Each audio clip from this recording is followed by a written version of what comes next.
Welcome to Nightlight. Step away from the mainstream and gather around as we enlighten the world and our realities and travel this cosmic journey we call life. Join us as we share with you and provide that beacon that can guide us all to a better way. Explore with us as we examine a metaphysical montage of spiritual insights, covering everything from the mundane to the magical, UFOs to unicorns, and everything in between. This is a time of awakening, of sharing and evolving, of spreading our wings and soaring on the cosmic breath of creation.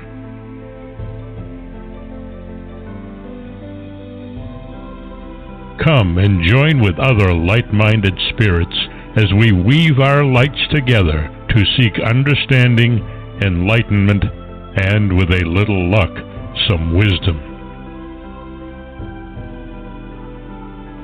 This is Nightlight, a reminder that you are never alone.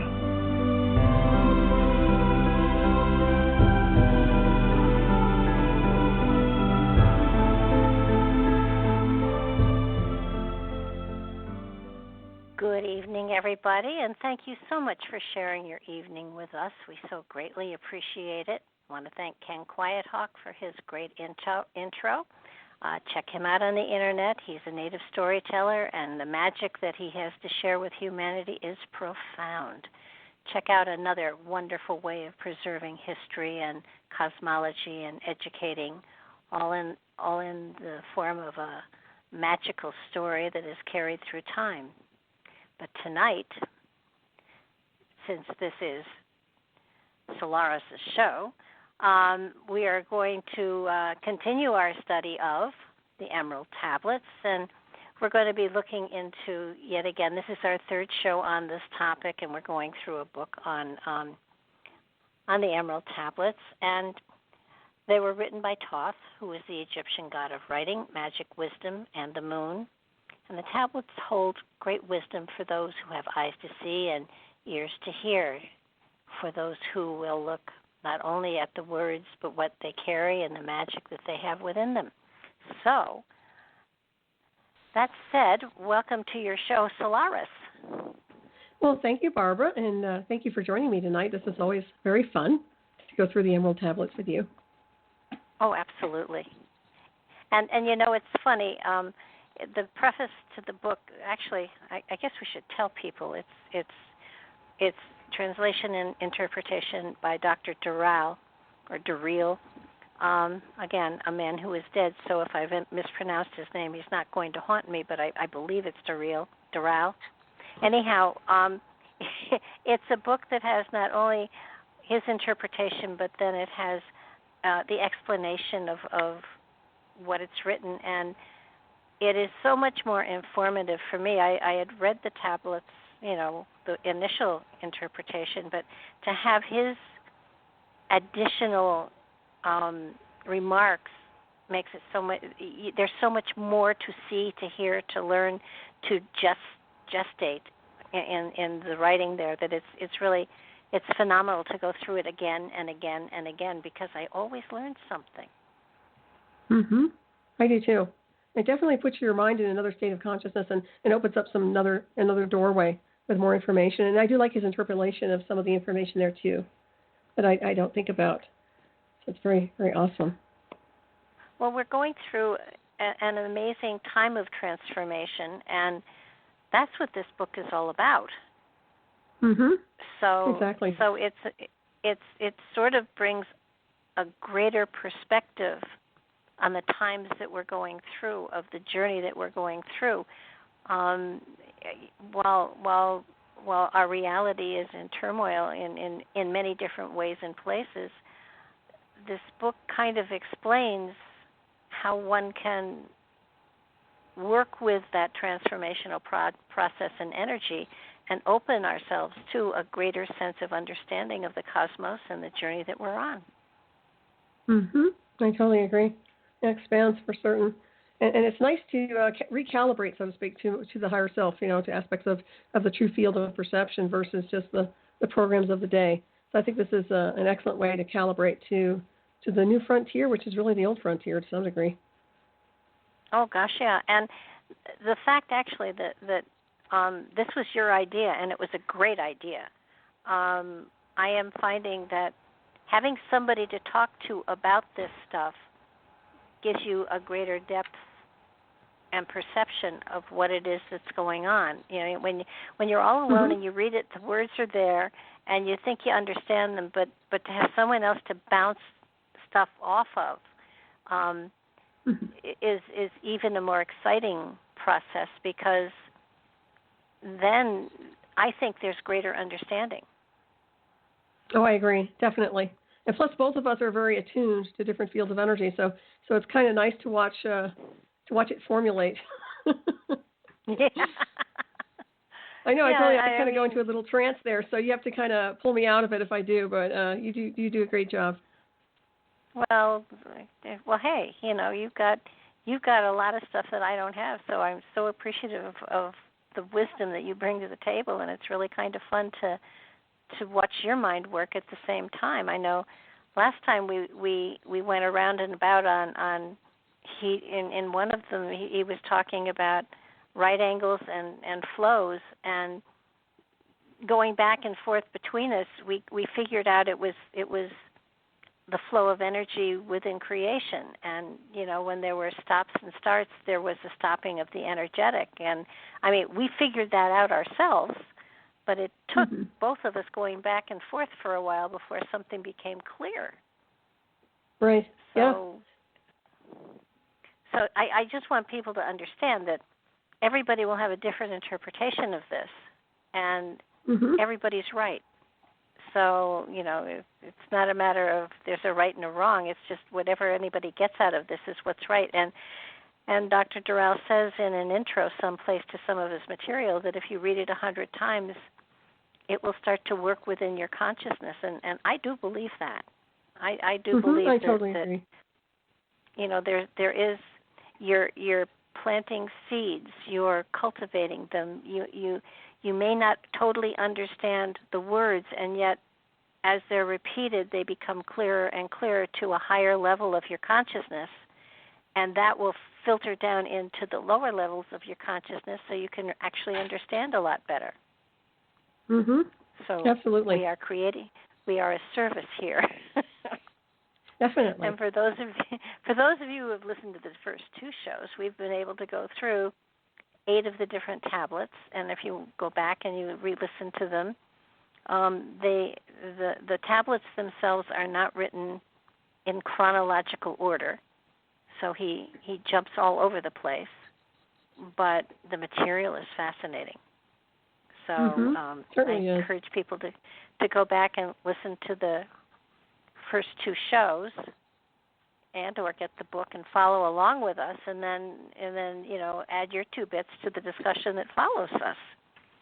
So right, and if you're like me, you highlight with yellow marker all over the place. Yeah, I have to admit I've been doing that too.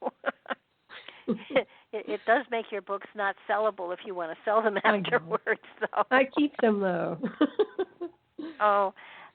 This book, and there's another workbook that goes with it someplace too that is equally as fascinating. So, if you want to chase it down and order it, I think you have to go to the Brotherhood of the White Light site. That's where the book is, isn't it? I know it's on Amazon, but the workbook is on the Brotherhoods. And Dr. Durrell founded the Brotherhood of White Light. He's obviously, a founding member in the Earth plane energy, but I do believe that, they were probably formed eons ago, and he's just the Earth representative to this particular brotherhood. Yeah, I agree. So you want to get started? Oh, yes, I will. Okay, let's roll here. So we have Tablet 9. If I'm not mistaken, it's the Key to Freedom of Space. That's always nice. All right. List ye, O man, hear ye my voice, teaching of wisdom and light in this cycle.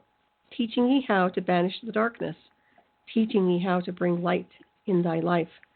Seek ye, O man, to find the great pathway that leads to eternal life as a sun. Draw ye away from the veil of the darkness. Seek to become a light in the world. Make of thyself a vessel for light, a focus for the sun of this space. Lift thou thine eyes to the cosmos. Lift thou thine eyes to the light. Speak in the words of the dweller, the chant that calls down the light. Sing thou the song of freedom. Sing thou the song of the soul. Create a high vibration that will make thee one with the whole. Blend all thyself with the cosmos. Grow into one with the light. Be thou a channel of order, a pathway of law to the world. Thy light, O man, is the great light, shining through the shadow of flesh. Free must thou rise from the darkness, before thou art one with the light. Shadows of darkness surround thee. Life fills thee with its flow. But know, O man, thou must arise, and forth thy body go, far to the plains that surround thee, and yet are one with thee too. Look all around thee, O man, see thine own light reflected. Aye, even in the darkness around thee, thine own light pours forth through the veil. Seek thou for wisdom always. Let not thine body betray. Keep in the path of the light wave. Shun thou the darkened way. Know thee that wisdom is lasting, existing since the all-soul began, creating harmony from by the law that exists in the way. List ye, O man, to the teachings of wisdom. List to the voice that speaks of the past time. I shall tell thee knowledge forgotten. Tell ye of wisdom hidden in past time, lost in the midst of darkness around me. Know ye, man, ye are the ultimate of all things. Only the knowledge of this is forgotten, lost when man was cast into bondage, bound and fettered by the chains of the darkness. Long ago I cast off my body, wandered I free, through the vastness of ether, circled the angles that hold man in bondage. Know ye, O man, ye are only a spirit. The body is nothing, the soul is all. Let not your body be a fetter. Cast off the darkness and travel in light. Cast off your body, O man, and be free, truly a light that is one with the light.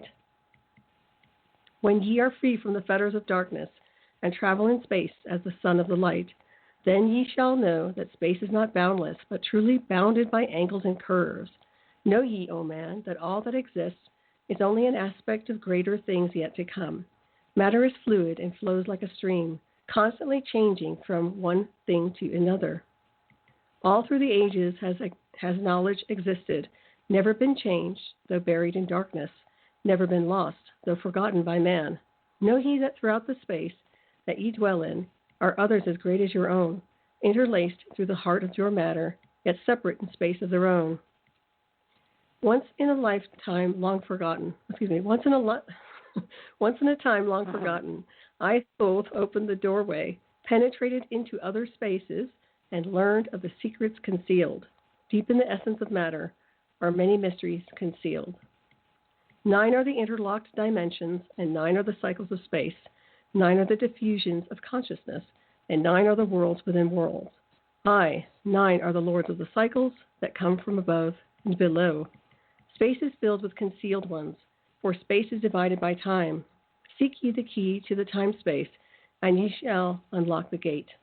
Know ye that throughout the space-time, consciousness surely exists. From our knowledge it is hidden, yet still forever exists. The key to the worlds within thee are found only within, for man is the gateway of mystery, and the key that is one with the one. Seek ye within the circle. Use the word I shall give. Open the gateway within thee, and surely thou, too, shall live. Man, ye think that ye liveth, but know it is life within death. For as sure as ye are bound to your body, for you no life exists. Only the soul is space-free, has life that is really a life. All else is only a bondage, a fetter from which to be free. Think not that man is earthborn, though come from the earth he may be. Man is light-born, spirit, but without knowing, he can never be free. Darkness surrounds the light-born, darkness fetters the soul. Only the one who is seeking may ever hope to be free. Shadows around thee are falling, darkness fills all the space. Shine forth, O light of the man-soul. Still thou the darkness of space. Ye are the son of the great light. Remember, and ye shall be free. Stay not thou in the shadows. Spring forth from the darkness of night. Light, let thy soul be, O son born, filled with glory of light. Free from the bonds of the darkness, a soul that is one with the light. Thou art the key to all wisdom. Within thee is all space, time and space. Live not in bondage to darkness. Free thou thy light form from night. Great light that fills all the cosmos, flow thou fully to man. Make of his body a light torch that shall never be quenched among men. Long in the past sought I wisdom, knowledge not known to man. Far to the past I traveled, into the space where time began. Thought I ever knew knowledge to add to the wisdom I knew, yet only I found did the future hold the key to the wisdom of thought I thought. Down to the hold of the mente, I journeyed the greater knowledge to seek. Ask of thee, lords of the cycles, they way to the wisdom I sought. Ask the lords this question, where is the source of all? Answered, in tones that were mighty, the voice of the Lord of the Nine. Free thou thy soul from thy body, and come forth with me to the light. Forth I came from my body, a glittering flame in the night. Stood I before the Lord, bathed in the fire of light. Excuse me. Seized was I then by a force, greater beyond knowledge of man. Cast was I to the abyss, through spaces unknown to man. Saw I the moldings of order from the chaos and angles of night. Saw I the light spring from order, and heard the voice of the light. Saw I the flame of the abyss, casting forth order and light. Saw order spring out of chaos, saw light giving forth life. Then heard I the voice, hear thou and understand. The flame is the source of all things, containing all things in potentiality. The order that sent forth light is the Word, and from the Word come life and the existence of all. And again spoke the voice, saying, the life in thee is the Word. Find thou the life within thee, and have powers to use of the Word. Long I watched the light flame pouring forth from the essence of fire, realizing that life but order, and that man is one with the fire. Back I came to my body, stood again with the Nine, listened to the voice of the cycles, vibrate with powers they spoke. Know ye, O Thoth, that life is but the word of the fire. The life forth ye seek before thee is but the word in the world as a fire. Seek ye the path to the word, and powers shall surely be thine. Then asked I of the Nine, O Lord, show me the path. Give me the path to the wisdom. Show me the way to the word. Answered me then, the Lord of the Nine, through order ye shall find the way. Saw ye that the word came from chaos? Saw ye that the word came from chaos? Question. Saw ye not that light came from fire? Look in thy life for this order. Balance and order thy life. Quell all the chaos of the emotions, and thou shalt have order in life. Order brought forth from chaos will bring thee the word of the source. Will thee the power of cycles, and make of thy soul a force that free will extends through the ages, a perfect sun from the source. Listened I to the voice, and deep thank the words of my heart. Forever I had sought for order, that I might draw on the word. Know ye that he who attains it must ever in order be for use of the word, though this order has never and can never be. Take ye these words, O man, as part of thy life, let them be.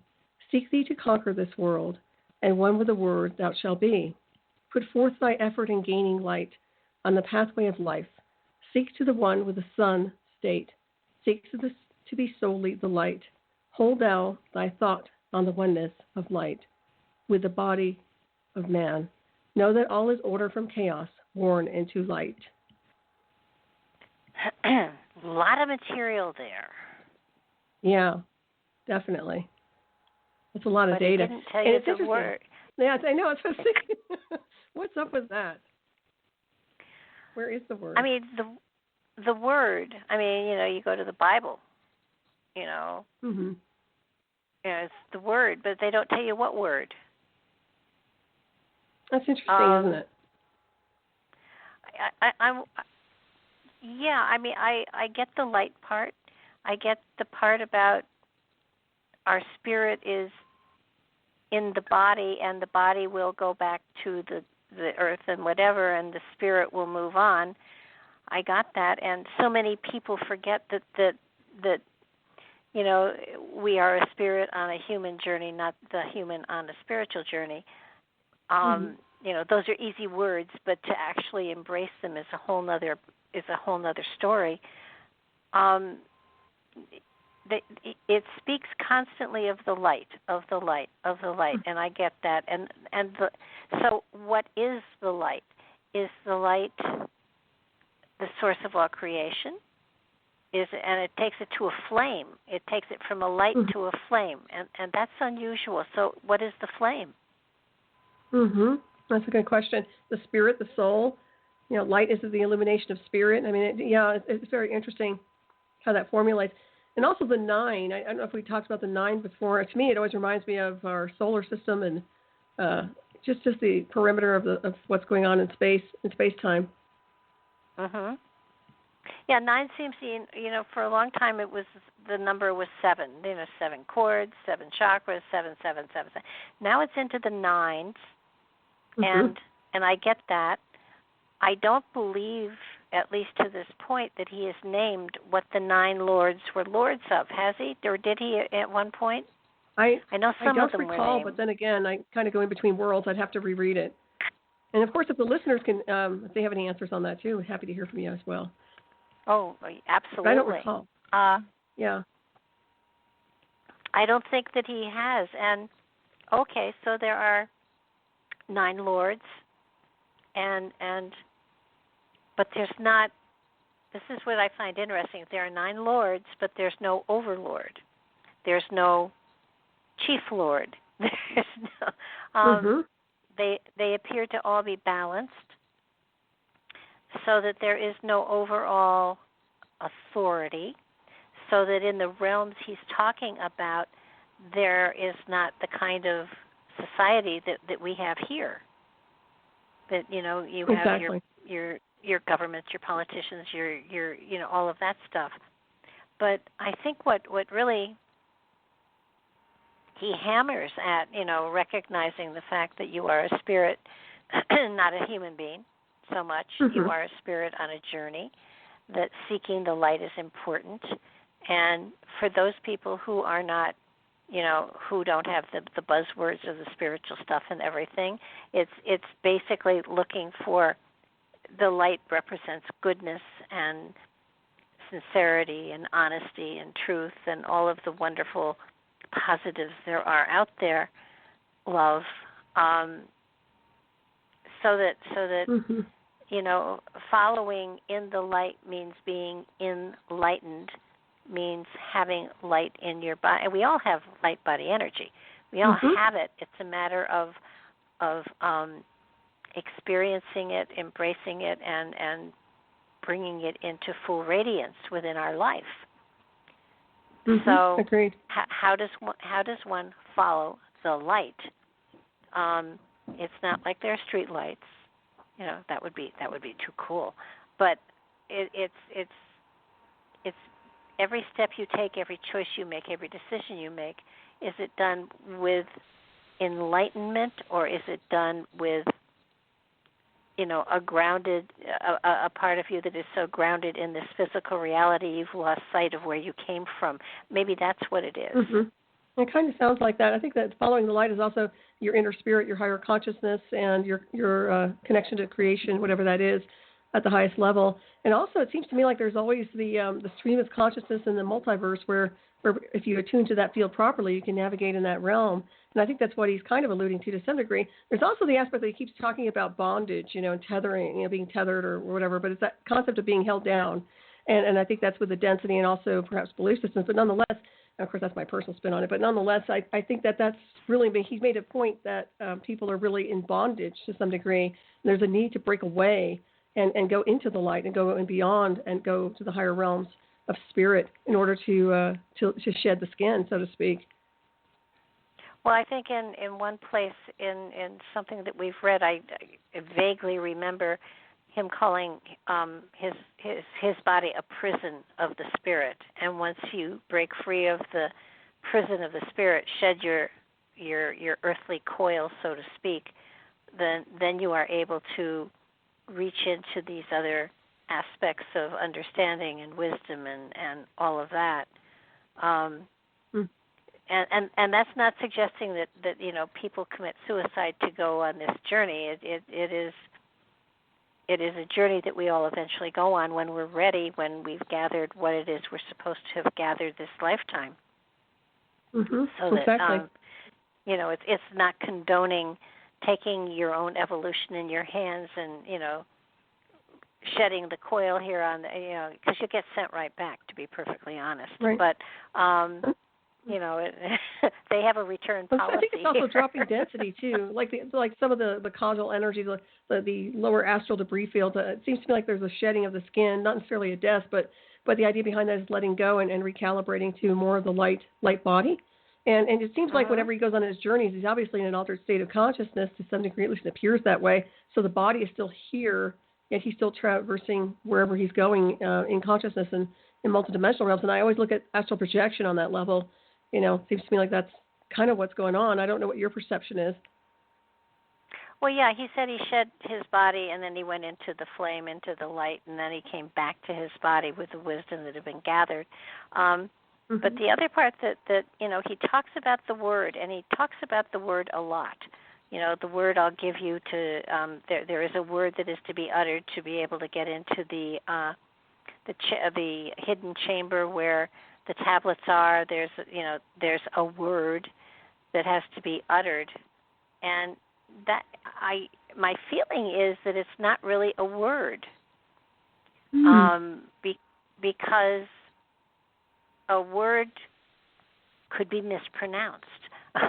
A word could be misinterpreted, so that I can't believe that the key to everything is a simple word like love or trust or something like that. That doesn't make sense to me. It has to be a concept that the spirit is able to manifest, I guess. So I'm a little confused by his use of the word because this is heavy-duty spiritual stuff, and it can't possibly be a word. And in the Bible it said the word, and the word was God. I apologize for, in the beginning there was the word, and the word it wasn't light. What was the word? Oh, my goodness. This is a test. In the beginning there was the word. Yeah, I got that part of it right. Okay, so I don't know. Yeah. Okay. I thought there was light. Okay, so wait. Let's see. Are you Googling it? No, we just Googled failed our it. Bible school. Go ahead. Yes, in the beginning was the Word, and the Word was with God, and the Word was God. Okay. Wow, I don't remember that. That's from the New International Version. We can go to... Yeah, they all say the same thing. Word was with God, and the Word was God. Yep, it's God all over the place here. Okay, that. See, now, I don't think that's the word he's talking about. No, I don't think so either. Although it would help if he did give the password, so to speak. Isn't that nice? Well, yeah, I mean, I can't tell you how many times I've read this. I know you've read it a lot of times too. So what kind of key could it be? A vibration? That's what I say. I would say frequency and vibration, and even a sounding of some kind. That's what it sounds like to me. Word can be misrepresented, like you said, on so many different levels. But the fact that he says word, and it's like in capital letters, I mean, there's an emphasis on word, if I'm not mistaken. So it's like really wants you to look at that, unless it's written in code. Once again. But when you get right down to it, if we've come to that portal, we're probably not in physical form. Correct. if that's the case, then we don't have the ability to manifest sound or anything because we have no we're not material. We're not in the physical. So if you're not in the physical, then you don't have the ability to say or touch or whatever. So the only thing that might work would be a vibration or a frequency, like you said. There's telepathy, though. Yeah, that's Even true. In altered spaces, yeah. You could use projection like that or telepathic communication. Yeah, he doesn't it's not mention a word. The author doesn't mention, not the author, but the Doriel doesn't mention the word as a definition, does he? I don't think so.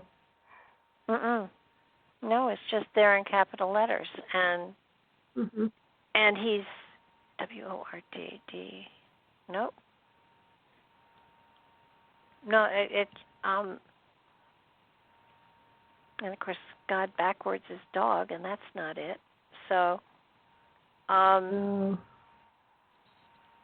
you kind of a word long forgotten. Go ahead. Yeah, but let's remember this was supposedly written in Atlantean,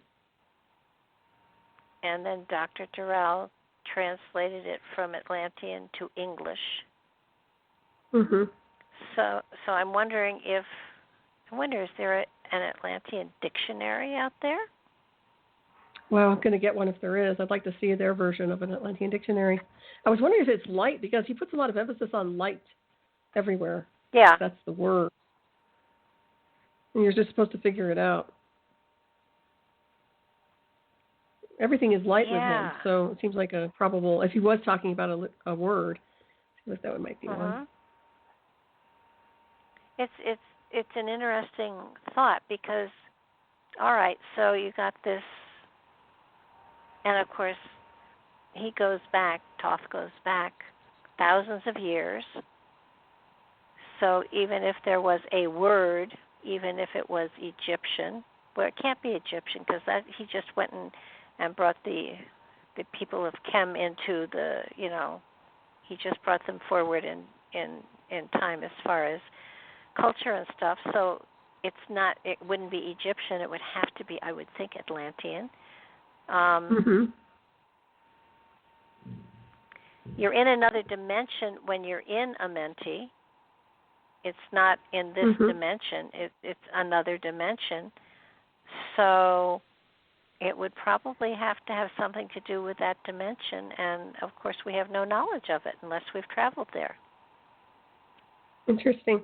Well, he does put a lot of emphasis on time. And I know that Tablet 10, which is what I'm going to read next, is the key of time. Not that that's going to solve anything, but that could be one of the key factors as well, that maybe that's what it is to bring and kind of reset things in a different field of perception if they're navigating through space-time. Speculating. Well, he's talking about, becoming the light, being one with the light, flowing with light, having light cleanse you, having you, it's something that everyone has talked about. Even if you haven't read this, you've heard New Agers talking about being light bearers, being this and being that. And this is very different from that. So my feeling is that when he's talking about being of the light, he's talking about becoming enlightened with wisdom, I think. And, that makes sense. Certainly light brings clarity to perception.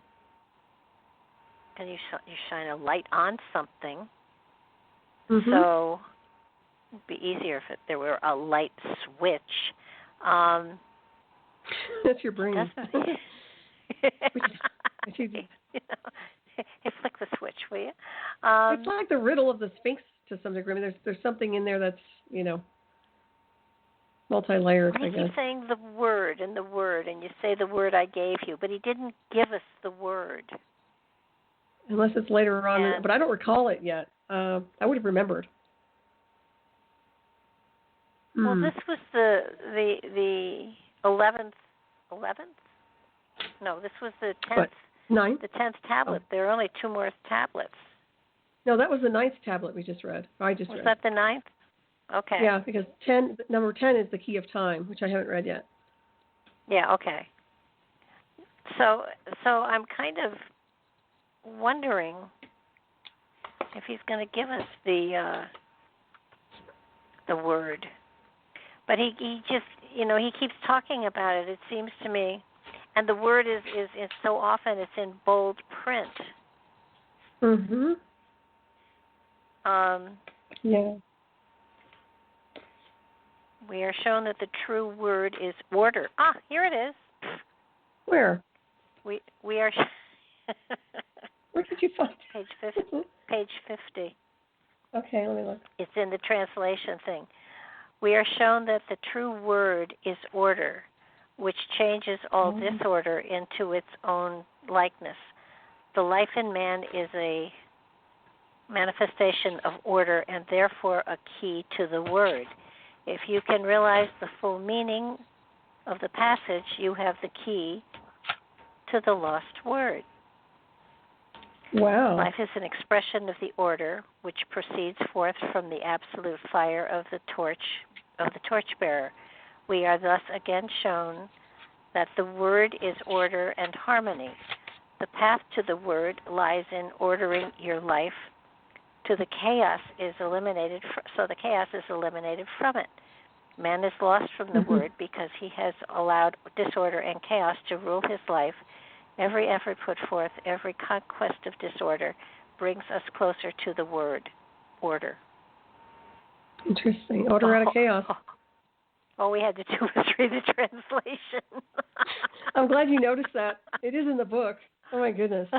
How embarrassing. Well, I think he translated it, though. It's not necessarily the truth, though, right? Because he just translated it his way, but is it really accurate? Yeah. We don't really know, do we? Well, it will be hard to say because he's no longer with us, but if you want to channel him, or I will, we can do that. I thought you were going to do that, Barbara. I was looking forward to you doing that. Seriously. It'd be fabulous. Someday something's going to be written. I promise you. I don't know what and when, but so. Someday. It's going to happen. Yeah, but the word is order. Order. Okay, so we know what the order path and of harmony. The word. Order and harmony. Word is. Yeah, I like that. Well, yeah. But see, it's not really words. It's how you have applied it to your life. In other words, your life is the key, not a word. Mhm. So if you stand before the doorway and you have in your life the element of order and harmony, then you'll be able to enter. Mhm. So you have to have achieved that within your. So it's your life that is the key, not the word. Mhm. That makes perfect sense. But isn't it interesting how they always quote order out of chaos? A lot of the Masonic teachings and such.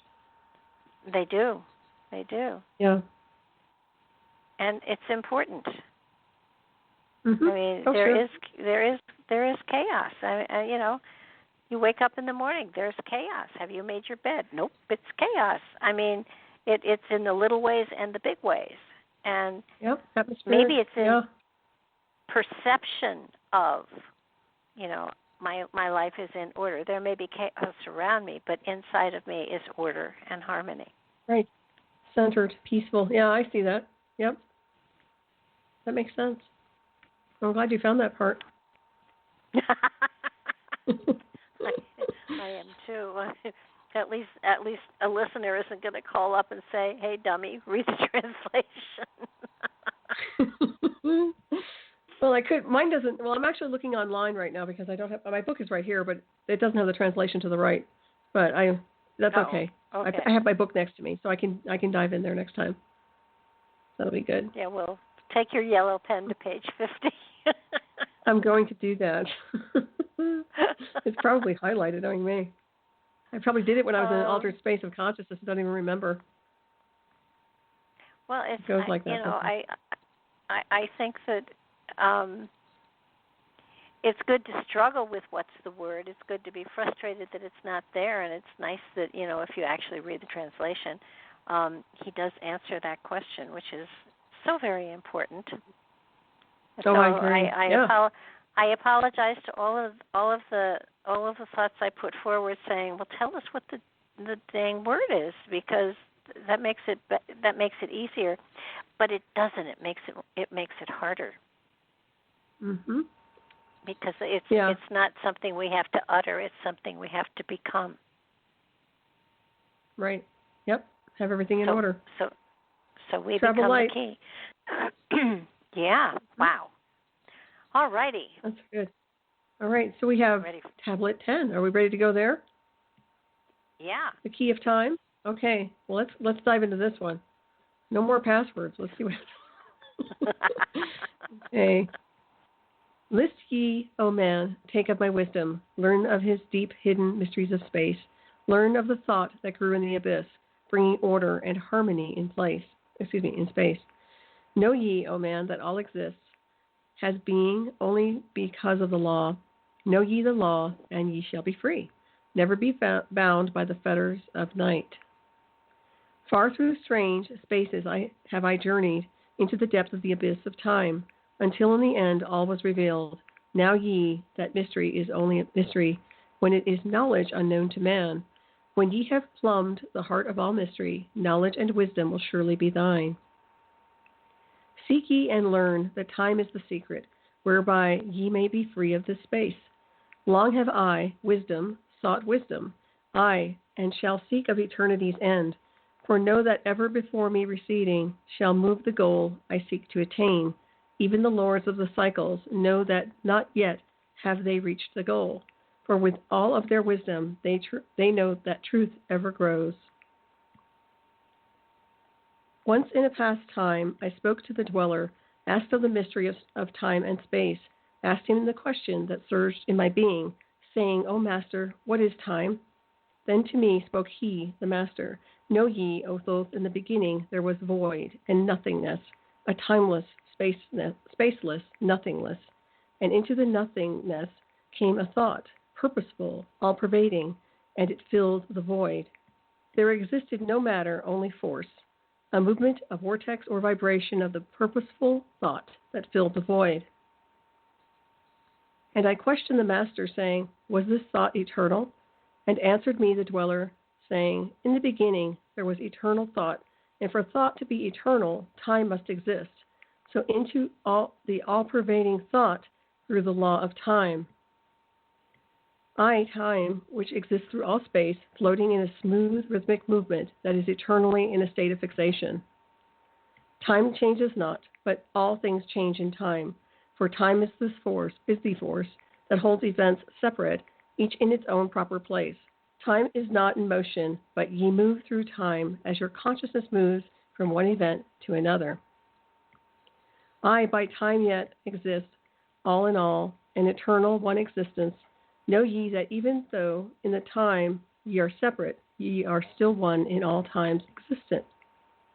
Ceased then the voice of the dweller, and departed I to ponder on time, for knew I that in these words lay wisdom, and a way to explore the mysteries of time. Oft did I ponder the words of the dweller, then sought I to solve the mystery of time. Found I that time moves through strange angles, yet only by curves could I hope to attain the key that would give me access to the time-space. Found I that only by moving upward, and yet again by moving to rightward, could I be free from the time of the movement. Forth I came from out of my body, moved in the movements that changed me in time. Strange were the sights I saw in my journeys, many the mysteries that opened to view. I saw a man's beginning, learned from the past that nothing is new.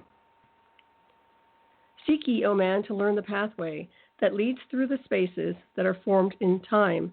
Forget not, O man, with all of thy seeking, that light is the goal ye shall seek to attain.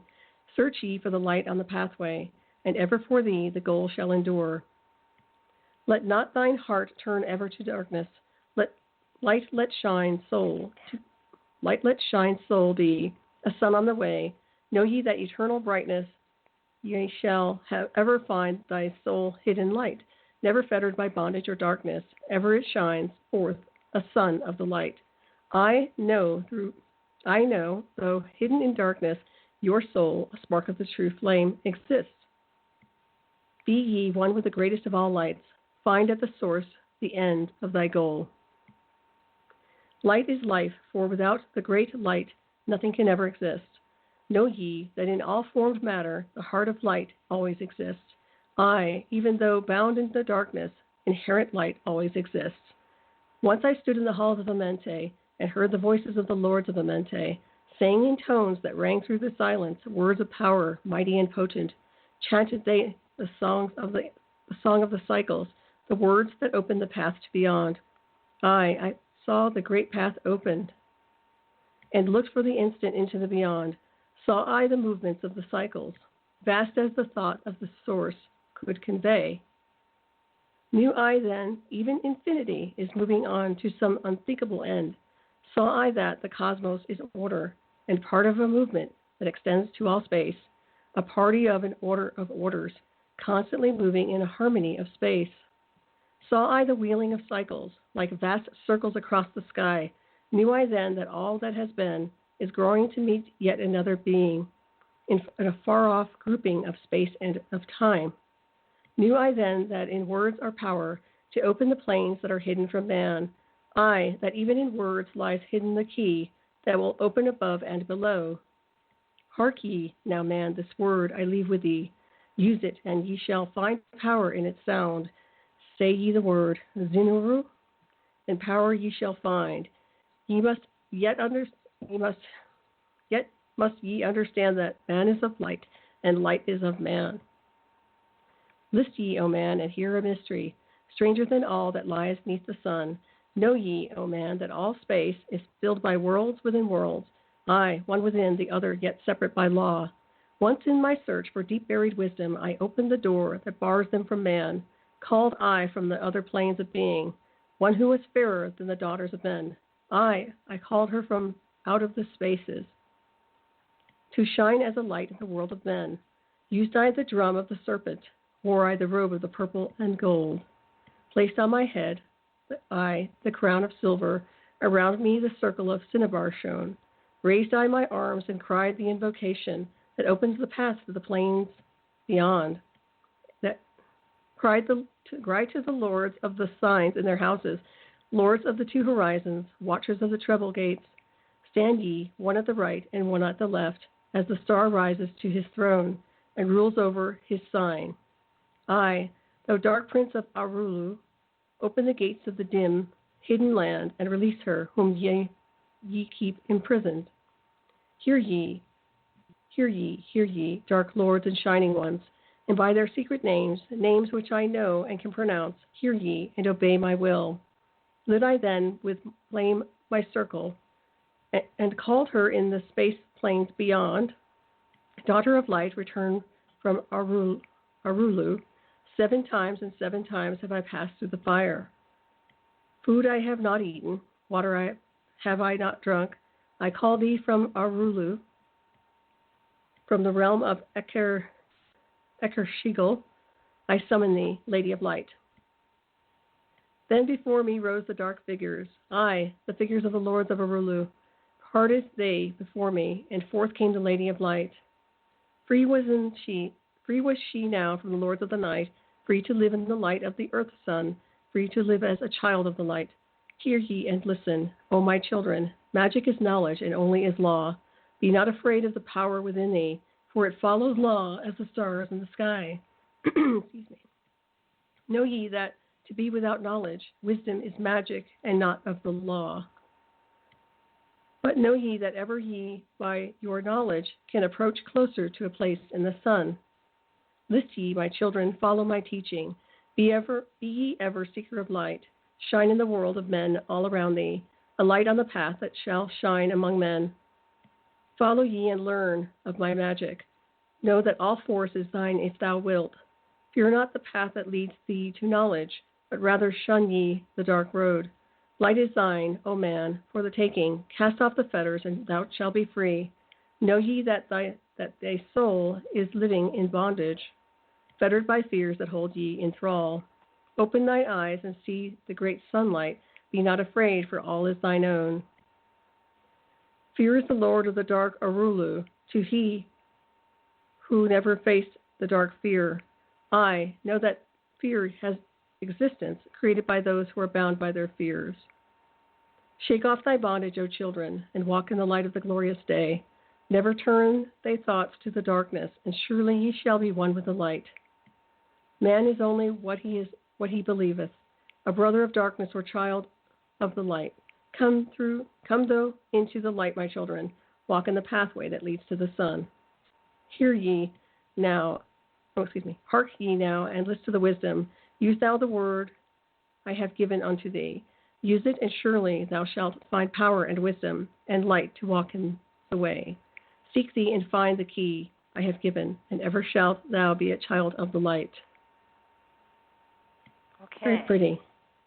That's a lot of material right there. Pretty. It really is. And, we've heard it over and over again, be one with the light, follow the light, be with the light, go to the light. But I don't think people understand exactly what that means. Mm-hmm. It's not necessarily a light. How would you describe it? Well, to me, it's an internal warmth and glowing. And when you talk about following the light, I personally, this is just me, I feel an internal glowing inside of me, and it's sort of like folding into myself, going into that warmth. It doesn't necessarily mean that there's a light. Right. It's a sense of becoming enlightened, but it doesn't necessarily mean there's a spotlight. Right. Now, yeah, when people, we hear from near-death experiences that people see a light, and it's go to the light. I'm not sure. It's a great imagery, but I'm not sure that's what happens.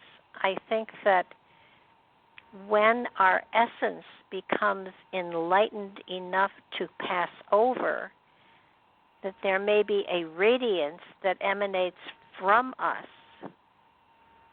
that may be visible to others, but I don't think it's visible to the person who's emanating it. That makes sense. It's like the light body on a lot of different levels, too. Once again, it's the body of light. Yeah, exactly. And I think something that true spirit has no form, it has no essence. It is pure energy. Energy has light, or can be light. Right. But it doesn't necessarily have to be a glow-in-the-dark type thing either. But sure it does. But I'm going to be purple. What color are you going to be? I bet you are. Well,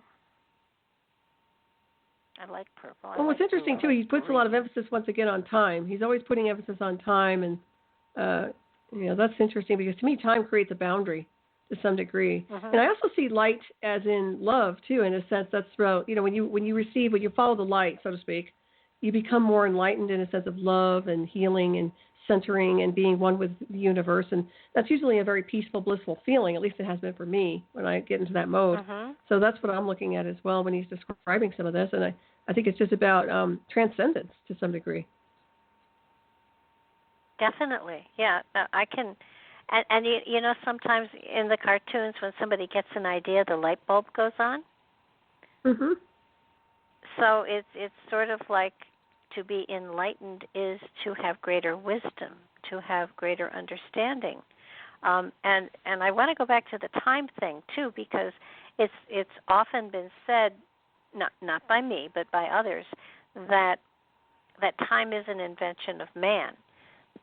And yet, in order for there to be eternity, there has to be time to be endless. or does there? Mm.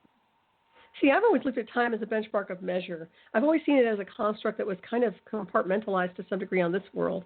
So that's what's interesting, but he seems to think it's everywhere. For me, it seems like everything is, sure, there's a snapshot of timelines in a sense, but at the same time, I would say it's like eternity to me is just bliss and has no benchmark of that sort of thing. But that's just me. That's just the way I look at things. Mm-hmm. I see it as a real destructive construct, to be honest with you, when I look at the time, Father Time, that kind of thing. Yeah, I mean, you in the Bible it says, on the first day, second day, third day, and that's often been interpreted as, the day is the days of, so it could be thousands of years that mm-hmm. it took for the creation of the earth and stuff. And frankly, if I were going to be concerned about the age of the earth and everything, not sure I go to the Bible for that, determination. Mm-hmm. Agreed. Totally. But no offense to anybody. Yeah. Yeah. No offense meant. It's just that. Come on. Mm-hmm. But when you talk about the cosmos, when you talk about the galaxy, when you talk about the great space that is out there that is not really empty, it's full of all sorts of energetics. The element of time to me is man-made. Time is man-made. I agree. With sand and with water and with watches and time is something that we created to regulate ourselves by. So mm-hmm. to me, time is something that is man-made and not of a spiritual nature. I mean, you can say in the totally days agree. of, in the times of, but it doesn't equate for me. Mm-hmm. That's the way I feel about it. Same thing. It doesn't register.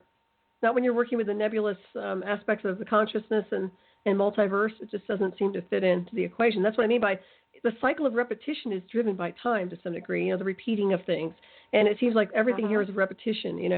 And to me, that's a limitation. Yeah, no, I agree.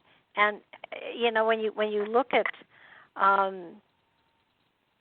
when you look at now obviously the Earth is millions of years old, and so it's hard to conceive of millions of years. But again, that's time. But there's only one way to measure. There's no other way to measure things if you don't have time. Mm-hmm. So, in trying to understand I think this is the evolution of the human spirit that we're talking about. His story, the Emerald Tablets, is the evolution of spirit, not through time, but the evolution of the spirit, because the spirit is timeless. There is no end to it. There is no, and because there's no end, there's no beginning either. So in here, consciousness has become a part of the spirit. And I don't know when consciousness became a part of the spirit, and maybe consciousness waits for the spirit to have evolved to a certain, it's like, maybe the spirit is like an embryo, and that at some point in time, consciousness gets to a place where it can form and materialize within a dimension. Mm-hmm. That makes perfect sense, because to me it seems like consciousness oversees everything to some degree. Mm-hmm. Yeah, and you rise up. That's what the soul ascension, soul extension is about. Raising consciousness and spirit. I would say you're spot on that. So if that's the case, then we've done away with time. So, and I agree with you. Time is as restrictive as being in the physical form is. Yep. So in a way, we want to get rid of time, or the concept definitely. of time. Right. Because our spirits have been cycling for a very, very long time. Too long. Well, I think it's the repetition of not necessarily ignorance, but almost like misinformation. And see people live over and over and over again learning the wrong things. They're not evolving because they're learning the same old database that's not accurate. I'm just using that as an example, but my point is that's a kind of negative repetition. It can be positive, obviously, on some levels, but what I'm seeing is that it's been like that for a long time. The same old things regurgitated, the same old programs that are not connected to any full light universe, so to speak, and you're seeing it to some degree. It's kind of like, yeah, that needs to stop. That needs to end. That's my perception of it. Is it a matter of consciousness getting to a point where it suddenly, the light bulb goes on, and it's like, wait a minute, there's got to be a better way. Yeah, they wake up out of the sleep. I think they're waking up out of being slept. And I see, the consciousness is always like, to me, it's like it's overseeing our lives on the timelines here. It's always it's that intelligent design that's all part of the cosmic equation, but oversees us, and we're still integrated in with it, but we're not fully engaged with it. And I think when people raise their spirit and their consciousness, then they start integrating into the bigger spectrum of what's really out there, and they start awakening, and then they're starting to see what's really happening. And at that point, yeah, time becomes a nuisance almost.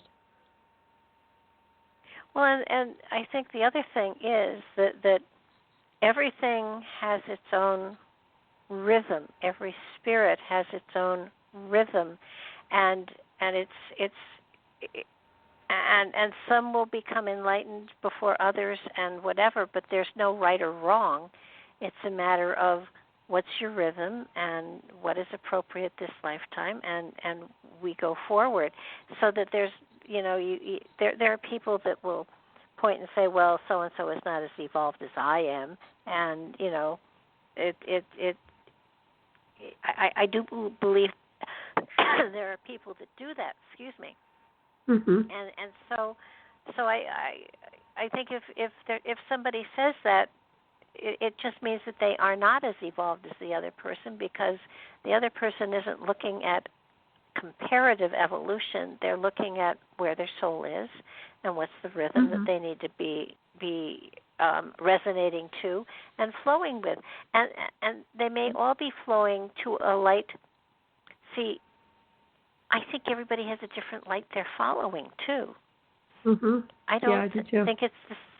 I don't think it's, and it just means it's different. Not that it's better or less or more or anything. I follow the big one. Do you follow the big one? No, I have a spotlight over here. It's. I think that there is, unfortunately, in the human spirit, that element of competition. Mm-hmm. And when it comes to evolution, I don't think we can compete. I don't think there is a competition here. It is everybody with their own rhythm, everybody with their own melody, everybody with their own light.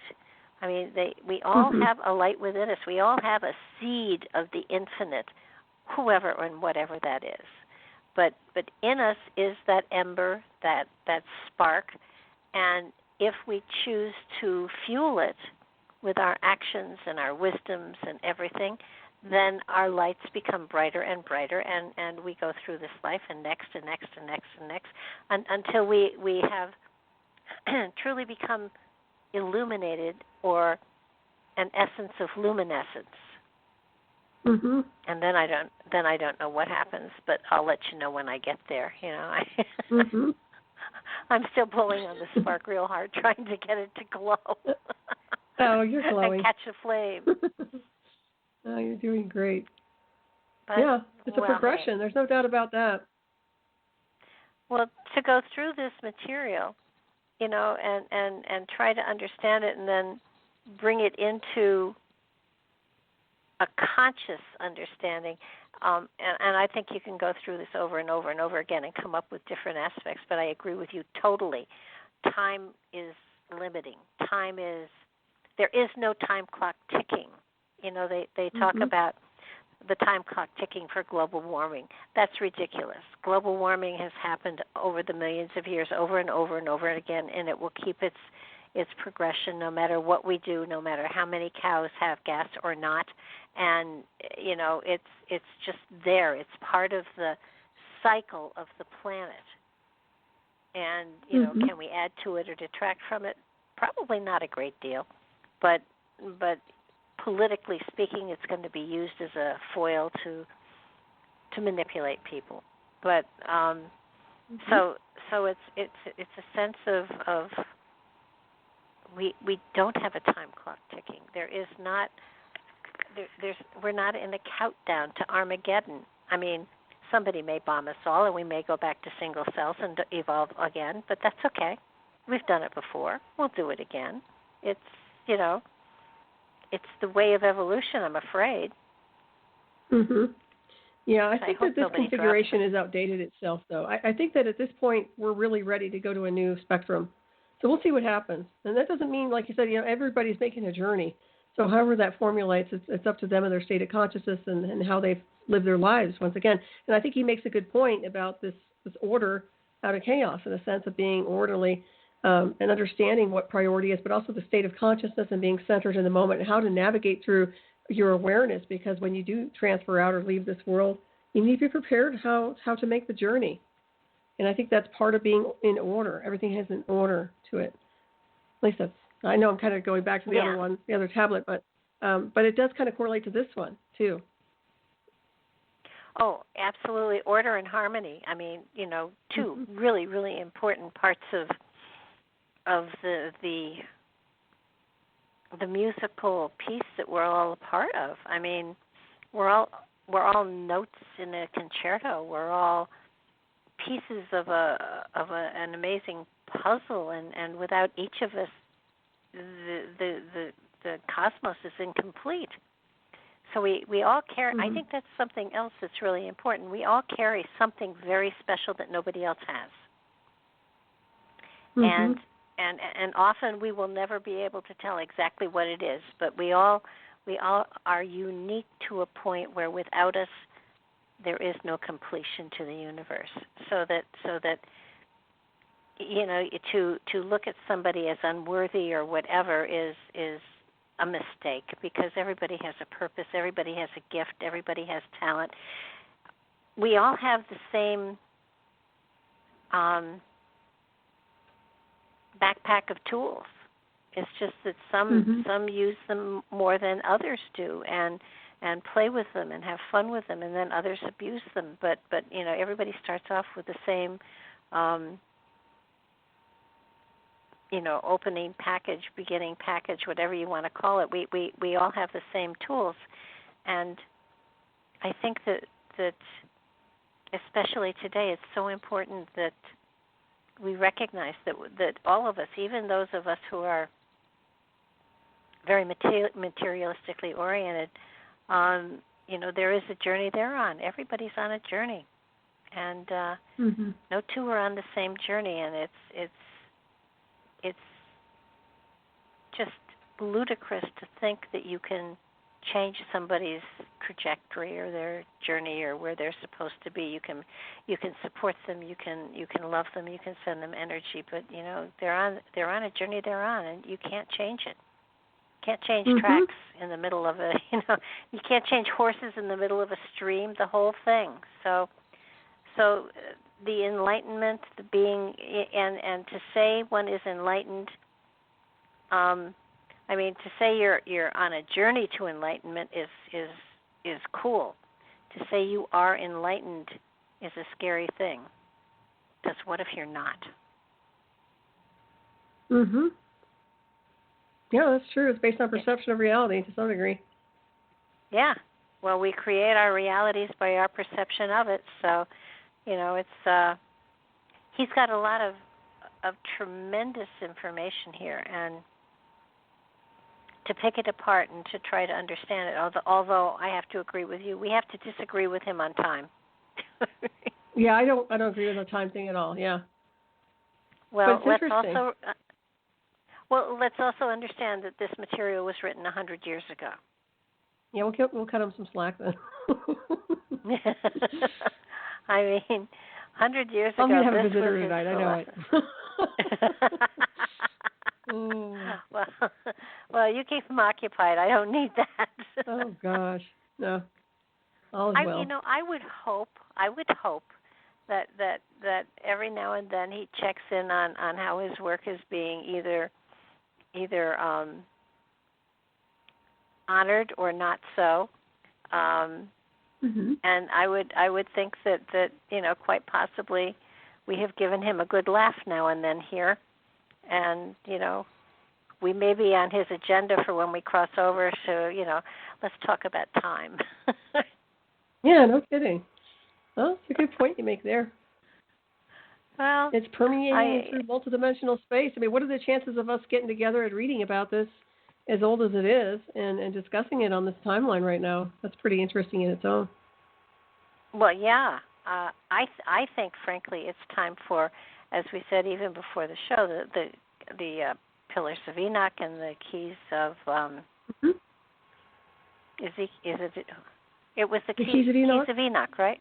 Keys of yes. Enoch. Mm-hmm. I think that material is well worth looking into as well. I think, this is timeless stuff, and mm-hmm. and it's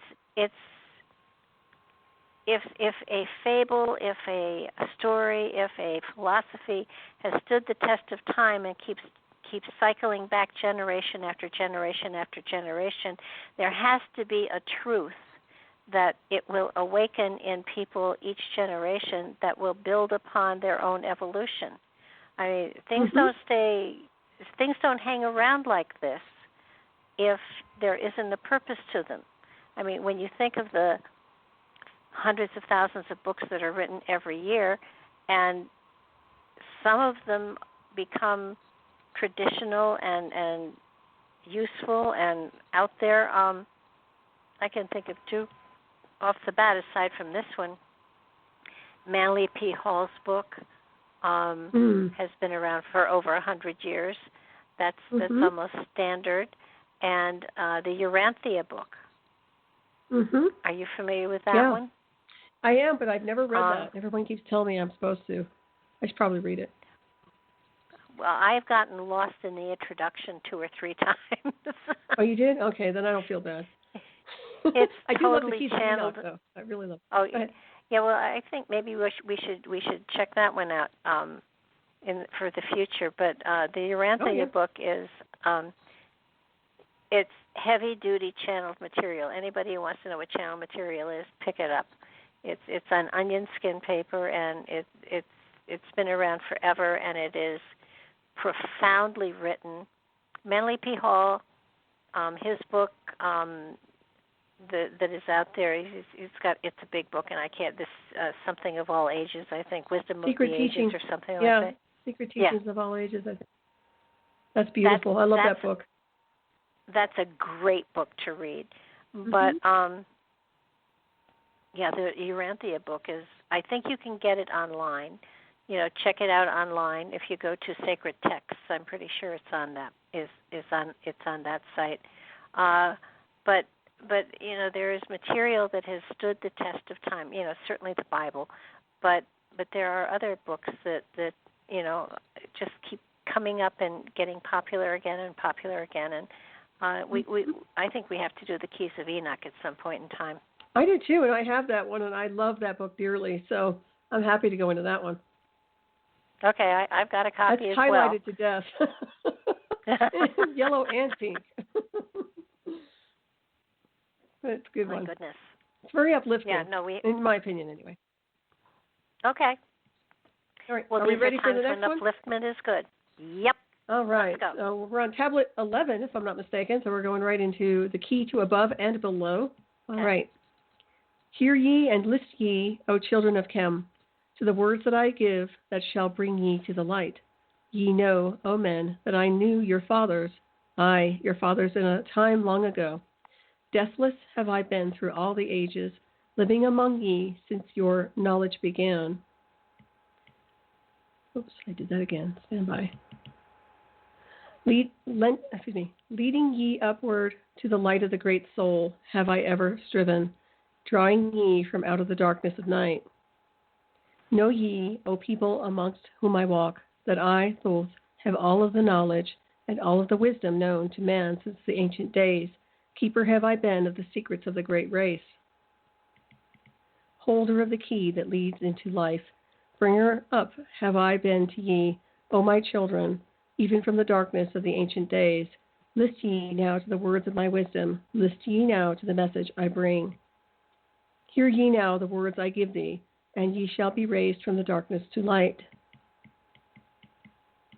Far in the past, when first I came to thee, found I thee in caves of rocks, lifted I thee by my power and wisdom, until thou didst shine as men among men. I found I thee without any knowing. Only a little were ye raised beyond beasts. Fanned I ever the spark of thy consciousness, until at last ye flamed as men. Now shall I speak to thee knowledge ancient, beyond the thought of thy race. Know ye that we of the great race had and have knowledge that is more than man's. Wisdom we gained from the star-born races, wisdom and knowledge far beyond man. Down to us had descended the masters of wisdom, as far beyond us as I am from thee. List ye now while I give ye wisdom. Use it, and free thou shalt be. Know ye that in the pyramid I builded are the keys that shall show ye the way into life. Draw ye a line from the great image I builded to the apex of the pyramid, built as a gateway. Draw ye another opposite in the same angle and direction. Dig ye and find that which I have hidden. There shall ye find the underground entrance to the secrets hidden before ye were men. Tell ye, I know of the mystery of cycles that move in movements that are strange to the infinite. Excuse me. For infinite are they beyond knowledge of man. Know ye that there are 9 of the cycles, 9 above and 14 below, moving in harmony to the place of joining that shall exist in the future of time. Know ye that the lords of the cycles are units of consciousness sent from the others to unify this with the all. Highest are they of the consciousness, all of the cycles working in harmony with the law. Know that they in time all will be perfected, having none above and none below, but all one in a perfect infinity, a harmony of all in the oneness of all. Deep beneath the earth's surface in the halls of Amente sit the 7, the lords of the cycles, I, and another, the Lord from below. Yet now see that in infinity there is neither above nor below, but ever there is and ever shall be, oneness of all when all is complete. Oft have I stood before the lords of the all, oft at the fount of their wisdom have drunken, and filled both my body and soul with their light. Spake they to me and told me of the cycles, and here I go again, and the law that gives them the means to exist. I spake to me, the Lord of the 9, saying, O Thoth, great are ye among earth children, but mysteries exist of which ye know not. Ye know that ye came from a space-time below. This and know ye shall travel to a space-time beyond. But little ye know of the mysteries within them. Little ye know of the wisdom beyond. Know ye that ye as a whole, in this consciousness, are only a cell in the process of growth. The consciousness below thee is ever expanding in different ways from those known to thee.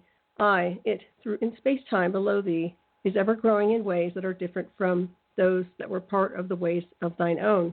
For know that it grows as a result of thy growth, but not in the same way that thou didst grow. The growth that thou had and have in the present have brought into being a cause and effect. No consciousness follows the path of those before it, else all would be repetition and vain. Each consciousness in the cycle it exists in follows its own path to the ultimate goal. Each plays its part in the plan of the cosmos. Each plays its part in the ultimate end. The farther the cycle, the greater its knowledge and ability to blend the law of the whole. Know ye that ye in the cycles below us are working the minor parts of the law, while we of the cycle that extends to infinity, taking of the striving and build greater law. Each has his own part to play in the cycles. Each has his work to complete in his way. The cycle below thee is yet not below thee, but only formed for a need that exists. For know ye that the fountain of wisdom that sends forth the cycles is eternally seeking new powers to gain. Ye know that knowledge is gained only by practice, and wisdom comes forth only from knowledge, and thus are the cycles created by law. Means are they for the gaining of knowledge, for the plane of law that is the source of the all. The cycle below is not truly below, but only different in space and in time. The consciousness there is working and testing lesser things that those ye are. And know, just as ye are working on greater, so above ye are those who are also working as ye are on yet other laws. The difference that exists between the cycles is only an ability to work with the law. We, who have been in cycles beyond thee, are those who first came forth from the source and have in this passage through space-time gained ability to use laws of the greater that are far beyond the conception of man. Nothing there is that is really below thee, but only a different operation of law. Look thee above or look thee below, the same shall ye find, for all is but part of the oneness that is at the source of the law. The consciousness below thee is part thine own, as we are part of thine. Ye, as a child, had not the knowledge that came to ye when ye became a man. Compare ye the cycles to man in his journey from birth unto death, and see in the cycles below thee the child with the knowledge he has, and see ye yourself as the child grown older, advancing in knowledge as time passes on. See ye, we also, the child grown to manhood, with the knowledge and wisdom that came with the years. So also, O Thoth, are the cycles of consciousness, children in different stages of growth, yet all from the one source, the wisdom, and all to the wisdom returning again. Ceased then he from speaking and sat in the silence that comes to the Lord's. Then again spake he unto me, saying, O Thoth, long have we sat in the mente, guarding the flame of life in the halls. Yet know we are still part of our cycles, with our vision reaching unto them and beyond. Aye, know we that of all, nothing else matters excepting the growth we can gain with our soul. Know we the flesh is fleeting. The things men count great are nothing to us. The things we seek are not of the body, but are only the perfected state of the soul. When ye as men can learn that nothing but progress of soul can count in the end, then truly ye are free from all bondage, free to work in a harmony of law. Know, O man, ye should aim at perfection, for only thus can ye attain to the goal. Though ye shall know that nothing is perfect, yet it should be thy aim and thy goal. Ceased again the voice of the nine, and into my consciousness the words had sunk. Now seek I ever more wisdom, that I may be perfect in law with the all. Soon go I down to the halls of the mente, to live beneath the cold flower of life. Ye whom I have taught shall never more see me, yet live I forever in the wisdom I taught. All that man is because of his wisdom. All that he shall be is the result of his cause. List ye now to my voice and become greater than common man. Lift thine eyes upward. Let light fill thy being. Be thou ever children of light. Only by effort shall ye grow upward to the plane where light is the all of the all. Be ye the master of all that surrounds thee. Never be mastered by the effects of thy life. Create then even more perfect causes, and in time shalt thou be the son of the light. Free, let thine soul soar ever upward, free from the bondage and fetters of night. Lift thine eyes to the sun in the sky space. For thee, let it be a symbol of life. Know that thou art the greater light, perfect in thine own sphere. When thou art free, look not ever into the blackness. Lift up thine eyes to the space above. Free let thine light flame upward, and shall thou be a child of the light. It's very pretty. Okay. Very pretty, and it says a lot.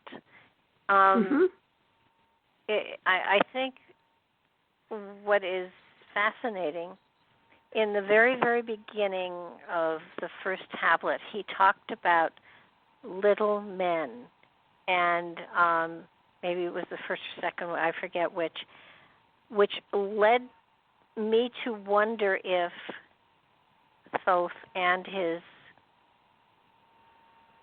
buddies were giants. And this and I'll tell you one reason why I think that.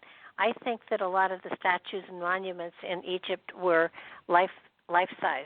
They were not just accentuated. I think they were life size. I think there was a race of giants that I agree, that came with him from Atlantis. Now the other thing that he says here that I grabbed onto, made me think that they were from either another dimension, probably another dimension. Although in the very first thing, the dweller of the temple sent Thoth and his people forth in his spaceship, and he said spaceship. So it seems to me that we're talking about with the lords of Amenti and Thoth.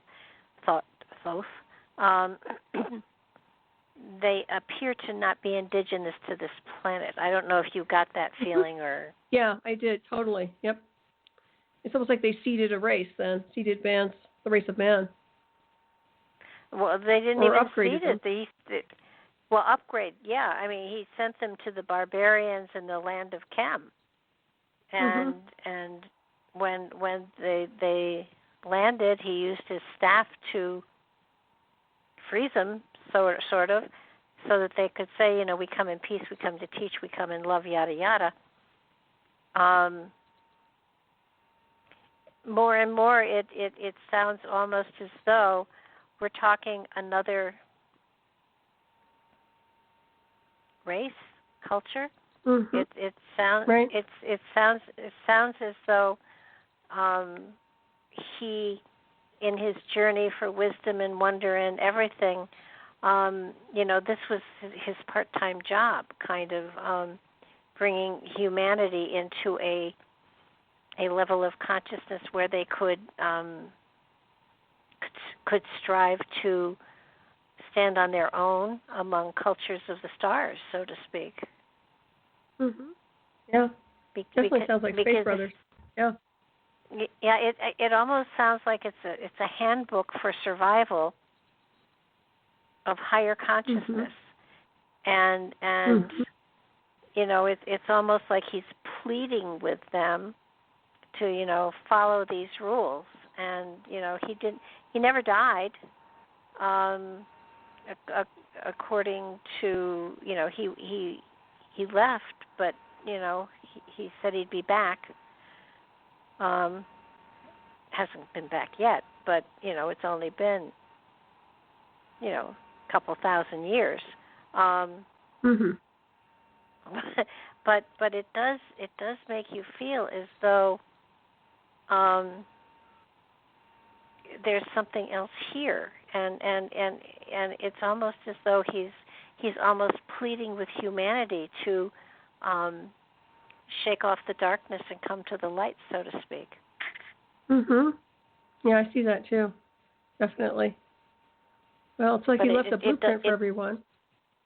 Yeah, I mean, it does almost feel as though this is a pleading. This is a saying, you know, you've got to come into the light, that there's, you know, no other way, and especially when he's talking about Amenti and the lords, and suddenly there were 9 and now there are 7. What happened? I wondered, did 2 retire or something? Yeah, I noticed that too. Yeah. I don't know if he describes that. I don't know if the interpolation mentions that, or interpretation rather. No, I what happened to the others? That. I was reading to what I was, you know, listening to what you were reading. It is interesting. But it really, the more I listen to it, it is, you know, it's Know Ye, O Man. You'll notice there was only one woman here that he freed, and it was a woman of wisdom. But the whole rest of it is all man, and I'm sure I'm sure it's aimed at, you know, the family of man as opposed to men sexually. But I do find it interesting that he freed wisdom, which was imprisoned, which was kind of interesting, and wisdom was feminine. So it does sort of, you know, take on the concept of, okay, so women bring a greater wisdom in, or another side in, or, you know, another perspective in. But it does feel as though he's talking of another, he's talking from the perspective of somebody who isn't indigenous, who isn't even human. Yeah, I agree. Definitely. Which is very interesting. I never got that before. Did you get that? Well, I've always kind of thought that in a sense because he did refer to the other space, whatever he called them. When he talked about the UFO, I think in the initial, one of the earlier tablets, he's talking about spaceships and such, and he kind of alludes to the fact that there is other beings or whatever they are, definitely not from here, in my opinion. So whether they're interdimensional or from another planet, I think that's really, really fascinating. And that makes a lot of sense, too, that, they observed the race of man and decided to do maybe some upgrades and genetic manipulation, Well, I don't even know if they did that, but they gave him wisdom and hoped that he would do something with it. Mm-hmm. But how do you give them wisdom? Do you upgrade the DNA? Well, I'm just being, just trying to figure it out. Yeah, no, it's a good point. Well, that would maybe. I mean, there are.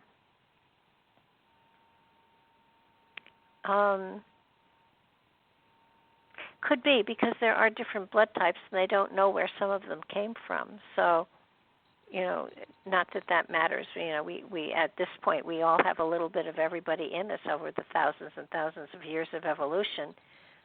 But what it does make you wonder. It also makes you wonder if in each of us in our DNA there are parts of wisdom that we haven't activated yet that we have access to because of our heritage of where we came from. And humanity at this point is indigenous to this planet, obviously, but were we originally? No, see, I don't see that. In my book, Alien Intelligence, I talk about we're not from here. We entered onto the timeline and we incarnate here, but we come from the cosmos. So our origins are extraterrestrial in a sense. I mean, that's just me, but that's what I see. So I would say we are star beings that have had lifetimes here. And, indigenous, not really. We've lived here on and off planet. I don't know about you, but I'm sure I've lived off planet elsewhere. So I probably have too. I think probably. I'm sure. That's what I mean. We were kind of like travelers. We're travelers in a sense. So it gets kind of complex when you look at it that way. That's just the way I see things. But, it's all very interesting. I would agree with you. And yet here we are trying to figure out what this alien is trying to tell us about our journey on the Earth plane at this particular point in time. And it's fascinating, when you step beyond, he was an Egyptian, yada, yada, and he reigned for, 19,000 years or something like that. I mean, he apparently was ruler of Egypt over a long period of time before, because their list of pharaohs only goes back so far. And then, because when Solon, went through the temple and talked to the priests, the priest only went back to a certain period in time, and then the question was, well, what was before that? And then the priest answered, that's when the gods were here. So I would think that they were definitely of another race, culture. I really believe that those big statues are life-size. I really do. I agree. I've heard you say that before, and I agree with you 100%. Definitely. It doesn't make something sense. very symbolic about that. Yeah, well, you've done a lot of research with the giants, too. I mean, besides the Egyptian, but you've done extensive work on that as well. So, yeah, I agree. But I think the whole message behind this is dropping density, ridding yourself of the bondage, staying out of the darkness, and moving into the light. And I think that's the biggest message that they're saying, And in order to break the barrier and get out of here, I think people have to transcend, and that's part of going into the light. That's just the way I read it. Oh, I agree totally. Why don't we try to squeeze in the next book? Number 13. Yeah, we have 13. Number 12. What? Love, cause, and oh no, you're read... right. Yes, 13. Oh, the keys of life and death. Yeah. So no, cause of life. I'm with yeah. you. I'm with you. Okay, good. So this one's the cause. Yes, number 13, lucky 13, the law of cause and effect. Yes, excellent. Okay, so we're going to go in there. The key of prophecy. All right, you ready? Ready. List ye, O man, to the words of my wisdom. List to the voice of Thoth the Atlantean. Conquered have I the law of space, of time-space. Knowledge have I gained of the future of time. Know I that man is his movement through. Space-time shall ever be one with the all. Know ye, O man, that all of the future is an open book. To him we can read. Who can read? All effect shall bring forth its causes, as in effects grew from the first cause. Know ye the future is not fixed or stable, but varies as cause brings forth an effect. Look in the cause thou shalt bring into being, and surely thou shalt see that all is effect. So, O man, be sure the effects that ye bring forth are ever causes of more perfect effects. Know ye the future is never in fixation, but follows man's free will as it moves through the movements of time-space forward, the goal where a new time begins. Man can only read the future through the causes that bring the effects. See ye within the causation, and surely ye shall find the effects.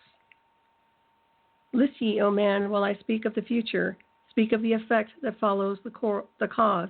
Know ye that man, in his journey, lightward, is ever seeking escape from the night that surrounds him, like the shadows that surround the stars in the sky. And like the stars in the sky, space he, too, shall shine from the shadows of night. Ever his destiny shall lead him onward, until he is one with the light. Aye, though his way lies midst the shadows, ever before him glows the great light. Dark through the way, yet shall he conquer the shadows that flow around him like night. Far in the future, I see man as light-born, free from the darkness that fetters the soul, living in light without the bounds of the darkness, to cover the light that is light of their soul. Know ye, O man, before ye attain this, that many of the dark shadows shall fall on your light, striving to quench with the shadows of darkness the light of the soul that strives to be free. Great is the struggle between light and darkness, and age-old and yet ever new. Yet know in a time far in the future, light shall be all, and darkness shall fall. List ye, O man, to my words of wisdom. Prepare, and ye shall not bind your light. Man has risen, and man has fallen, as ever new waves of consciousness flow from the great abyss below us toward the sun of their goal. Yet ye, my children, have risen from a state that was little above the beast. Until now of all men ye are greatest, yet before thee were others greater than thee. Yet tell I thee, as before thee others have fallen, so also shall ye come to an end. Excuse me. And above the land where ye dwell now, barbarians shall dwell, and in turn rise to light. Forgotten shall be the ancient wisdom, yet ever shall live, though hidden from men.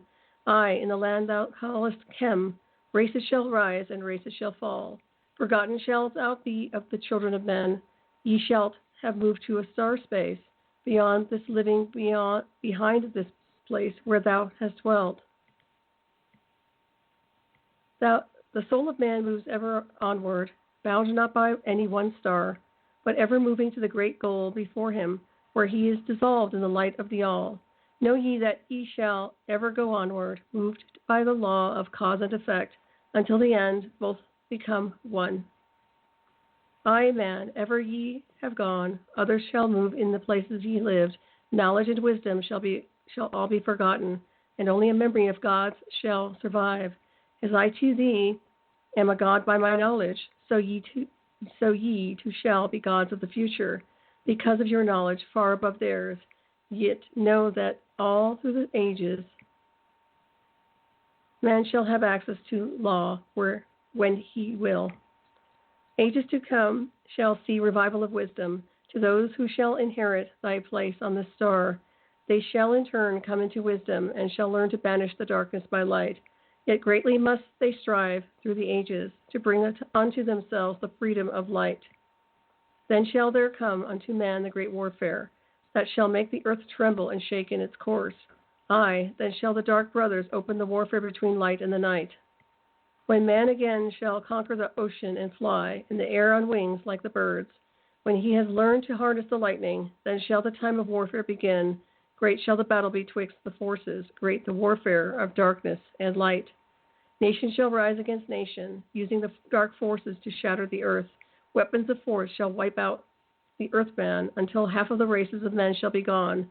Then shall come forth the sons of the morning, and give their edict to the children of men, saying, O men, cease from thy striving against thy brother.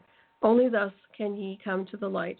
Cease from thy unbelief, O my brother, and follow the path, and know ye are right.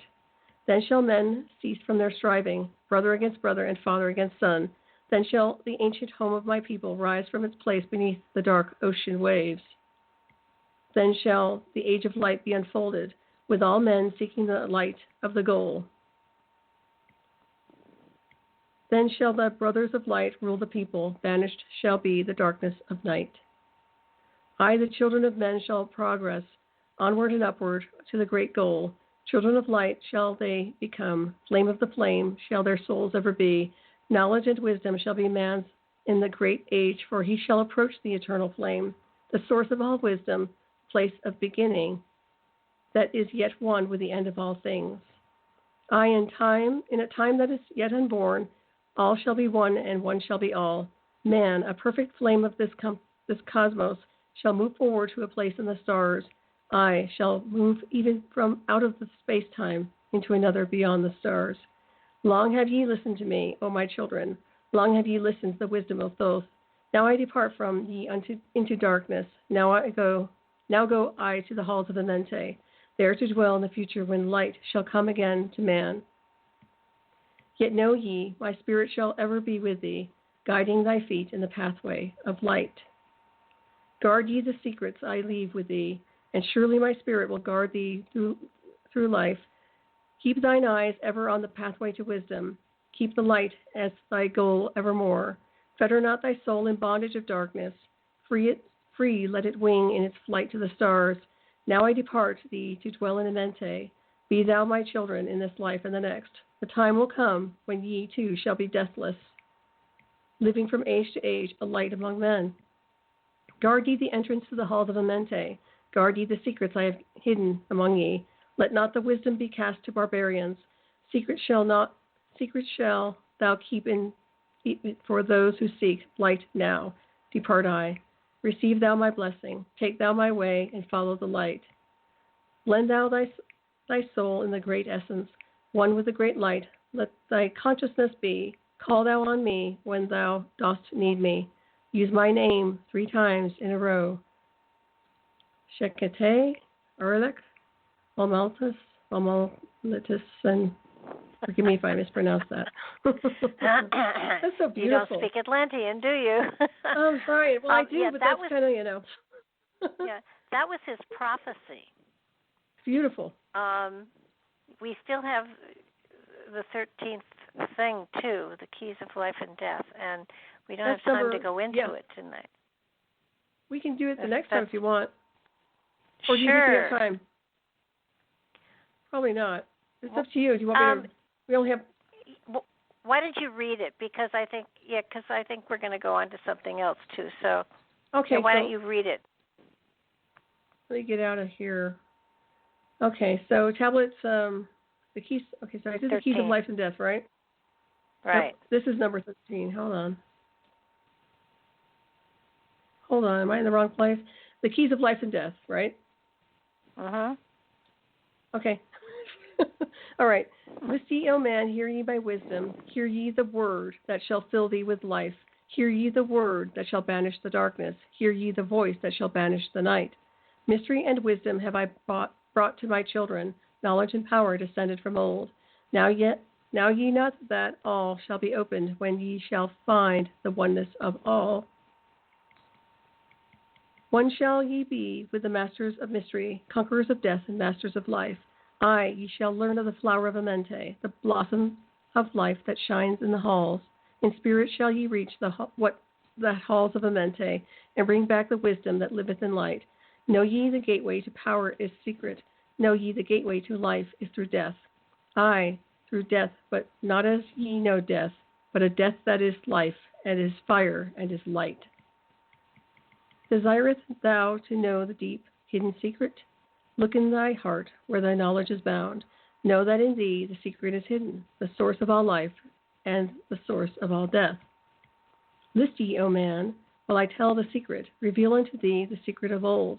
Deep in earth's heart lies the flower, the source of the spirit that binds all in its form. Or know ye that the earth is living in body, as thou art alive in thine own formed form. The flower of life is as thine own place of spirit, and streams through the earth, as thine flows through thy form, giving of life to the earth and its children, renewing the spirit from form unto form. This is the spirit that is form of thy body, shaping and molding into its form.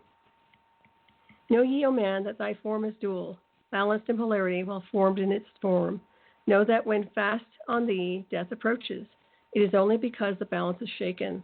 It is only because one pole has been lost. Know that the secret of life is Amente, and is the secret of restoring the balance of poles. All that exists has form and is living because of the spirit of life in its poles. See ye not that in earth's heart is the balance of all things that exist, and have being on its face? Thy source of thy spirit is drawn from earth's heart, for in thy form thou art one with the earth. When thou hast learned to hold thine own balance, then shalt thou draw on the balance of earth. Exist then shalt thou, while earth is existing, changing in form, only when earth too shalt change, tasting not of death, but one with this planet, holding thy form till all pass away. List ye, O man, whilst I give the secret, so that ye too shall taste not of change. 1 hour each day shalt thou lie with thine head pointed to the place of the positive pole, north. 1 hour each day shall thy head be pointed to the place of the negative pole, south. Whilst thy head is placed to the northward, hold thou thy consciousness from the chest to the head. And when thy head is placed southward, hold thou thy thought from chest to the feet. Hold thou in balance, 1 in each 7, and thy balance will retain the whole of its strength. Aye, if thou be old, thy body will freshen, and thy strength will become as a youth's. This is the secret known to the masters by which they hold off the fingers of death. Neglect not to follow the path I have shown, for when thou hast passed beyond years, to 100 to neglect, it will mean the coming of death. Hear ye my words and follow the pathway. Keep thou thy balance and live on in life. Hear ye, O man, and list to my voice. List to the wisdom that gives thee of death. When at the end of thy work appointed thou may desire to pass from this life, pass to the plane where the sons of the morning live and have been as children of the light. Pass without pain and pass without sorrow into the plane where is eternal light. First lie at rest with thine head to the eastward. Fold thy hands at the source of thy soul, thy life, solar plexus. Place thou thy consciousness in the life seat. Whirl it and divide to north and to south. Send thou the one out toward the northward. Send thou the other out to the south. Relax thou their hold upon thy being. Forth from thy form will thy silver spark fly, upon and upward to the sun of the morning, blending with light at one with its source. There it shall flame till desire shall be created, and shall return to a place and a form. Know ye, O man, that thus pass the great souls, changing at will from life unto life. Thus ever passes the avatar, willing his death as he wills his own life. List ye, O man, drink of my wisdom. Learn ye the secret that is master of time. Learn ye how those ye call masters are able to remember the lives of the past. Great is the secret, yet easy to master, giving to thee the mastery of time. When upon thee death fast approaches, fear not, but know ye are master of death. Relax the body, resist not with tension. Place in thy heart the flame of thy soul. Swiftly then sweep it to the seat of the triangle. Hold for a moment, then move to the goal. Then this thy goal is the place between thy eyebrows, the place where the memory of life must hold sway. Hold thou thy flame here in the brain seat until the fingers of death grasp thy soul. Then as thou pass through the state of transition, surely the memories of life shall pass too. Then shalt thou the past be as one with the present. Then shall the memory of all be retained. Free shalt thou be in from all retrogression. The things of the past shall live in today. Huh. Very powerful. Man, ye have heard the voice of my wisdom. Follow, and ye shall live through the ages as I. It's great stuff. And I think important that we got it all in, because that last is really important. The whole of it is important because it does signify how we do go lifetime to lifetime. This is not just a one-shot deal. We've been here over and over and over again, and there's purpose in every lifetime. And this is truly material that you can read through over and over again. And every time, I think I've been through it, 10, 12 times. And every time there's something new that comes from it, and it gives me a greater understanding of purpose of life, direction of life, and where we're supposed to take ourselves. This is there is a physical reality. There are mundane things that have to be attended to, but at the same time, there are spiritual things that if you combine them, if you blend them, it gives a greater understanding and purpose to life and a greater vibrancy. It's I often use the phrase, it's the difference between a black and white movie and one done in Technicolor. It enhances everything, and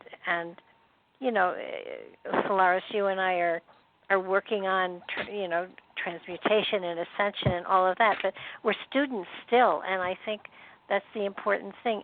Always be a student, and if in your studies you help to enlighten others, that's really cool. But to always be a student means you're always open to new wisdom. And often I have found that those who are really master teachers are still students themselves. And if you aren't learning, then you aren't growing, and if you aren't growing, there's no purpose.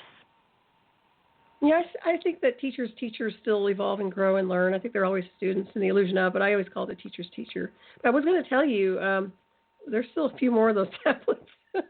We don't have to go through them next time, but there's one on Atlantis. Do you know that? Or maybe you don't, but it looks really intriguing. I don't know if I should touch on it. Maybe, is it a workbook? Because it's a supplementary tablet. Okay. So I guess I would encourage everybody to purchase the book. Go ahead. Oh, yeah. Secret of Secrets. Yeah. Wow, we didn't cover it all. I thought Well, so we can always dive into that and switch gears into maybe just touch on it next time, and it's up to you. But it does seem very intriguing. Yeah, I think we do. You're right. We didn't get them all. I thought, but I wanted to get in the end one. But yeah, that was good. I think we need to do this too. I agree. Well, even if we do that, and I can, it's not obviously not going to take the whole show up the next time, but we can certainly switch gears and go to someplace else after we finish these. If you want to do that.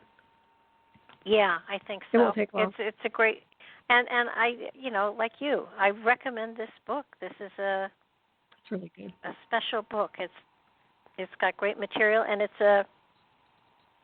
you can read it in an afternoon.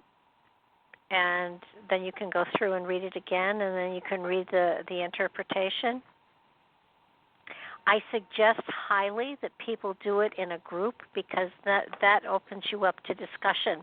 And certainly talking it over with Solaris, I've gotten more information out of it because we've gone back and forth so that it. And reading something like this can be frustrating if you're all alone, because you want to talk to somebody about it. So, well, I think the biggest part of the frustration for me is the this and thy and thou and And thanks for the patience while I read it. Like I said, I think when you read quietly to yourself, sometimes it processes different when you're reading. But when you're reading it out loud, it certainly is a rewrite to the brain in the sense of how to create, speak the words properly. Oh yeah, I'm glad you were reading it because I was wondering if you were going to do a better stumble. job. I was also going to put you on the spot, Barbara. Well, I actually had the book out tonight. I was following along with you. Oh, good. But I'm glad we figured out what the word was. That oh makes yeah, me a little it's great.